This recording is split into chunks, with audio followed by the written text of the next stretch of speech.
दिल ने कहा देखे जो जल्द हुस्न यार के। लाया है कौन इनको फलक से उतारे।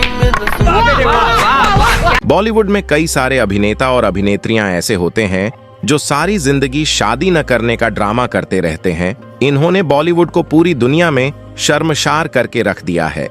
बॉलीवुड के येन दिग्गज हर रोज अपने शरीर की भूख मिटाने के लिए किसी न किसी नए शिकार की तलाश में लगे रहते हैं। बॉलीवुड में एंट्री करने वाली हर एक अभिनेत्री को येन एक्टर्स अपनी हवस का शिकार बनाकर ही दम लेते हैं।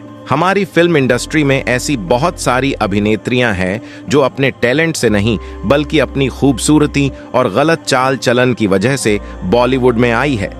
और इन हीरोइनों को बॉलीवुड में लाने का सबसे बड़ा श्रेय बॉलीवुड के कुछ ऐसे अय्याश अभिनेताओं को जाता है जिनकी बॉलीवुड में अच्छी खासी पहुंच है। इसी पहुंच का फायदा उठाकर ये लोग किसी भी सड़क छाप लड़की को, जिसे एक्टिंग के नाम पर कुछ भी ना आता हो, ऐसी लड़की को बॉलीवुड के अंदर एंट्री दिला देते हैं, क्योंकि इन हवसी अभिनेताओं को अपना दिल बहलाना होता है। ऐसे ही कुछ रंगीन मिजाज वाले अभिनेताओं के बारे में आज हम आपको बताने वाले हैं, जिन्होंने पूरे बॉलीवुड को अय्याशी का अड्डा बनाकर रख दिया। बॉलीवुड अय्याश नंबर 1 सलमान खान। कहने को तो सलमान खान अभी तक कुंवारे हैं, लेकिन अगर बात की जाए उनकी अय्याशी के बारे में तो उनकी अय्याशी का ग्राफ बॉलीवुड में सबसे ऊंचा है। बॉलीवुड की शायद ही कोई नई नवेली अभिनेत्री ऐसी होगी जिसके संपर्क में सलमान खान न आए हों। ऐश्वर्या राय से लेकर कटरीना कैफ तक फिल्म जगत की तकरीबन 10 अभिनेत्री ऐसी है जो सलमान खान की हवस और उसके द्वारा की गई मारपीट का शिकार हो चुकी है। सलमान खान की पहली गर्लफ्रेंड शाहीन जाफरी थी।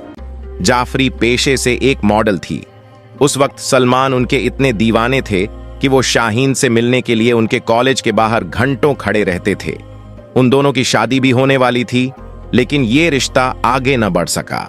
इसका कारण था सलमान का बदतमीजी भरा व्यवहार और शादी से पहले शारीरिक संबंध बनाने की जिद, जिसके चलते शाहीन जाफरी ने सलमान का साथ छोड़ दिया। सलमान का दूसरा अफेयर मिस इंडिया का ताज जीतने वाली संगीता बिजलानी के साथ हुआ। बताया जाता है कि दोनों की शादी के कार्ड तक छप गए थे, लेकिन बाद में यह शादी कैंसिल हो गई।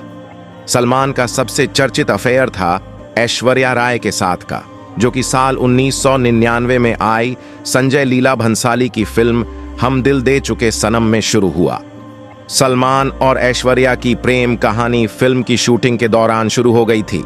ऐश्वर्या के साथ सलमान के रिश्ते ने सबसे ज्यादा सुर्खियां बंटोरी, लेकिन साल 2002 में इस रिश्ते ने भी दम तोड़ दिया। ऐश्वर्या के बाद सलमान का 5वां अफेयर अभिनेत्री कैटरीना कैफ के साथ शुरू हुआ। दोनों रिलेशनशिप में भी रहे और फिल्मों में एक साथ काम किया। कहा जाता है कि कैटरीना तो एक बार सलमान के बच्चे को भी गिरा चुकी है, लेकिन धीरे धीरे दोनों में खटास आनी शुरू हो गई और साल 2010 में यह रिश्ता भी खत्म हो गया। सलमान का अगला अफेयर बॉलीवुड अभिनेत्री जरीन खान के साथ शुरू हुआ। बता दें कि जरीन को एक्टिंग की दुनिया में लाने का पूरा क्रेडिट सलमान को जाता है। 32 साल की जरीन सलमान खान के साथ फिल्मों में काम भी कर चुकी हैं और इनके रिश्ते ने मीडिया में सुर्खियां में बटोरी हैं, लेकिन इस रिश्ते का भी कुछ खास नहीं हो सका। बॉलीवुड अय्याश नंबर 2 अक्षय कुमार। अक्षय कुमार को खिलाड़ी कुमार भी कहा जाता है, क्योंकि एक दौर में उनकी खिलाड़ी सीरीज की फिल्में बेहद सफल रही थीं। ये खिलंदड़ किस्म का इंसान इश्क के मैदान का भी खिलाड़ी रहा है और खूबसूरत हसीनाओं के दिल चुराया करता था। कहा जाता है कि एक साथ 3-3 लड़कियों के साथ वे रोमांस किया करते थे। अक्षय ने जब बॉलीवुड में कदम रखा ही था, तब पूजा बत्रा से उनकी इश्कबाजी चल रही थी और वो अक्षय के मुकाबले ज्यादा लोकप्रिय थी। लेकिन जैसे ही अक्षय को फिल्मों में काम मिलना शुरू हुआ, उन्होंने पूजा को छोड़कर करियर पर ध्यान देना शुरू कर दिया। अक्षय कुमार का नाम यूं तो कई हसीनाओं के साथ जुड़ा है, लेकिन लोगों को सबसे ज्यादा हैरानी तब हुई जब उनका नाम हिंदी सिनेमा की खूबसूरत अदाकारा रेखा के साथ जुड़ा। मीडिया रिपोर्ट्स के मुताबिक रेखा को अक्षय से उनकी फिल्म खिलाड़ियों के खिलाड़ी के दौरान प्यार हुआ था। इस बारे में एक समय अक्षय की गर्लफ्रेंड रही रवीना टंडन ने मीडिया के सामने कहा था कि रेखा को अपनी हद पता होनी चाहिए। अक्षय और रवीना टंडन का नाम भी उन दिनों खूब चर्चा में रहा था। फिल्म मोहरा के सेट पर हुई मुलाकात के बाद दोनों 3 साल तक साथ रहे, लेकिन एक्टर की हर लड़की के साथ फ्लर्ट करने की आदत के चलते यह रिश्ता टूट गया।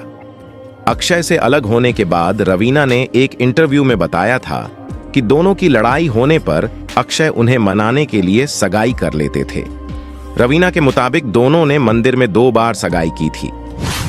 बॉलीवुड अय्याश नंबर 3 संजय दत्त। कहा जाता है कि संजय दत्त अपनी पूरी जिंदगी में करीब 308 गर्लफ्रेंड बनाई है, जिनमें से उन्होंने केवल 3 के साथ शादी रचाई और बाकी सबको रखैल बनाकर अपना मन बहलाता रहा।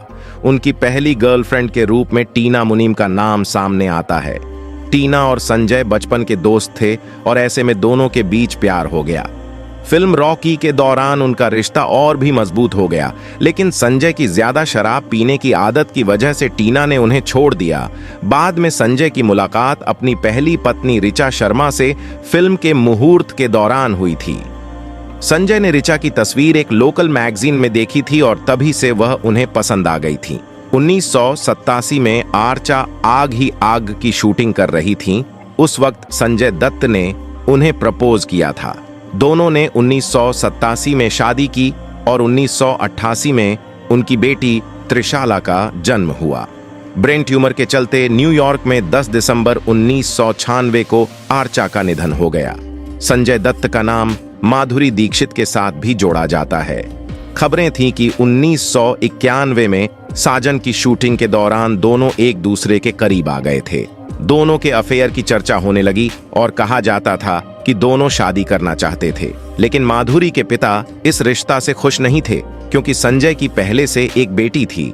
कहा जाता है कि जब बॉम्बे बम ब्लास्ट में जब संजय का नाम आया तो माधुरी ने खुद संजय से दूरी बना ली। इस सब के बाद संजय दत्त की जिंदगी में मॉडल रिया पिल्लई आई। संजय और रिया ने कुछ समय तक एक दूसरे को डेट किया और फिर दोनों शादी के बंधन में बंध गए। कुछ समय तक दोनों के बीच सब कुछ ठीक चला, फिर उनका तलाक हो गया। मान्यता को दिलनवाज शेख के नाम से भी जाना जाता था। संजय को मान्यता की सादगी काफी पसंद आने लगी थी। 2 साल तक संजय और मान्यता का अफेयर चला और 2008 में दोनों ने गोवा के एक रिसोर्ट में शादी कर ली। इसके बाद साल 2010 में उनके जुड़वा बच्चों शाहरान और इकरा का जन्म हुआ। अब दोनों साथ में एक खुशहाल परिवार की तरह रह रहे हैं।